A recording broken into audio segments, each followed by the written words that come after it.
Ուկրաինայի նախագահ Վոլոդիմիր Զելենսկին անդրադարձել է ռուս-ուկրաինական կարգավորման հարցում Կիևի կարմիր գծերին։ Նա հայտարարել է երբեք չեն ճանաչի Ռուսաստանի կողմից տարածքների օկուպացումը։ Ուկրաինայի համար խաղաղությունն արդար կհամարվի, երբ օկուպացիան ավարտվի, հավելել է նախագահը։ Միևնույն ժամանակ նա չի բացառել, որ ուկրաինական կողմը կարող է փոխզիջման գնալ, եթե այդ տարածքներն ավելի ուշ հնարավոր լինի վերադարձնել դիվանագիտական ճանապարհով։ Զելենսկին նաև զգուշացրել է, որ Ուկրաինան երբեք չի համաձայնի կրճատել երկրի զինված ուժերը։ Հզոր բանակը մեր առաջնահերթությունն է, մեր անվտանգության երաշխիքը, պնդել է նա։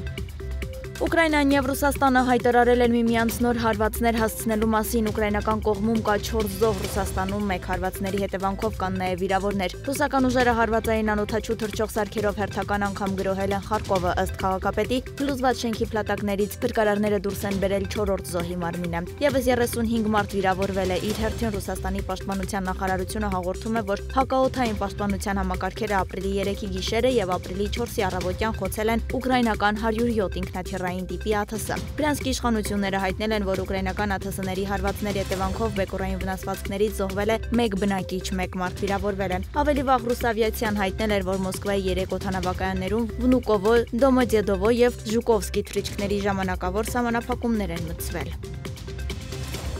Ռուսաստանի Դաշնության նախագահի ներկայացուցիչ Կիրիլ Դմիտրիևը մեկնաբանել է Վաշինգտոնում անցկացված բանակցությունների արդյունքները, նշելով, որ հանդիպել է Դոնալդ Թրամփի վարչակազմի կարևոր անդամների հետ։ Նրա խոսքով ԱՄՆ-ն լսում է Ռուսաստանի դիրքորոշումը եւ պատրաստ է երկխոսության։ Դմիտրիևը չի հստակեցրել, թե կոնկրետ ում հետ է հանդիպել, սակայն ոչ պաշտոնական տեղեկություններով նա զրուցել է Թրամփի հատուկ ներկայացուցիչ Սթիվ Ուիթքոֆի հետ։ Դմիտրիևի խոսքով բանակցությունների գլխավոր թեմաներից մեկը եղել է ռուս-ամերիկյան հարաբերությունների վերականգնումը։ Թրամփի վարչակազմը նպատակ ունի լուծել ռուս-ամերիկյան հարաբերությունների հետ կապված բոլոր հարցերը։ Նրանք անկասկած պատրաստ են զբաղվել աշխարհաքաղաքական խնդիրներով եւ ուշադրություն են դարձնում Ռուսաստանի տեսակետներին բազմաթիվ հարցերում, հավելել է նա։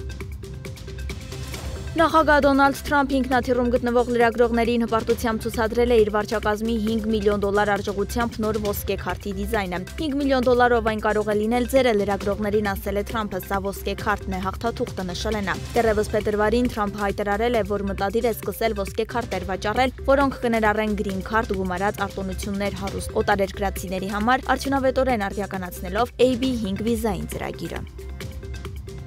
Ֆրանսիայի նախագահ Էմանուել Մակրոնը կոչ արել ժամանակավորապես դադարեցնել ներդրումները Միացյալ Նահանգների տնտեսության մեջ ի պատասխան Վաշինգտոնի կողմից նոր մաքսատուրքերի սահմանմանը։ Ելիսեյան պալատում ամերիկյան նոր քաղաքականությունից տուժած ոլորտների ներկայացուցիչների հետ հանդիպման ժամանակ Մակրոնը հայտարարել է, որ եվրոպական խոշոր ընկերությունները պետք է դադարեցնեն միլիարդավոր եվրոների ներդրումներն ԱՄՆ-ում առնվազն այնքան ժամանակ, քանի դեռ մաքսային քաղաքականության հետ կապված իրավիճակը չի հստակեցվել։ Ինչ իմաստ ունի, որ եվրոպական խոշոր խաղացողները միլիարդավոր եվրոներ ներդրեն ամերիկյան տնտեսության մեջ այն պարագայում, երբ ԱՄՆ-ն հարվածում է մեզ։ Անհրաժեշտ է ցուցաբերել հավաքական համերաշխություն, նշել է Մակրոնը։ Ֆրանսիայի նախագահը նաև հայտարարել է, որ ԱՄՆ-ի մաքսային քայլերը կարող են լուրջ ցնցումներ առաջացնել միջազգային առևտրում։ Նա ընդգծել է Եվրոպայի միասնական արձագանքի կարևորությունը, կոչ անելով համակարգված գործողությունների։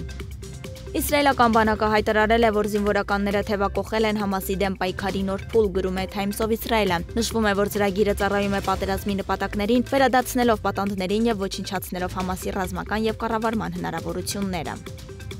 Ամերիկայի Միացյալ Նահանգների կենտրոնական նահանգներում հորդառատ անձրևներով ուղեկցվող տասնյակ պտտահողմերի պատճառով առնվազն 7 մարդ է զոհվել, կան նաև վիրավորներ։ Զոհերը գրանցվել են Թենեսիի, Միսուրիի եւ Ինդիանայի նահանգներում։ Արկանսասի, Թենեսիի եւ Միսիսիպիի նահանգներում հայտարարվել է փոթորկի վտանգ, որը կարող է տարածաշրջանում մոլեգնել մինչև ապրիլի 5-ը։ Բացի այդ, նշված նահանգներում ապրիլի 5-ին եւ 6-ին հորդառատ անձրևներն ամենայն հավանականությամբ հեղեղումներ կառաջացնեն։ ԱՄՆ նախագահ Դոնալդ Թրամփը հավանություն է տվել Թենեսիում արտակարգ իրավիճակ հայտարարելուն, ինչը կնպաստի նահանգին օգնության տրամադրմանը։ Կենտուկիի նահանգի օդանավակայաններից մեկը նաև մի շարք կոմերցիոն շենքեր վնասվել են պտտահողմերում թռչող առարկաների պատճառով։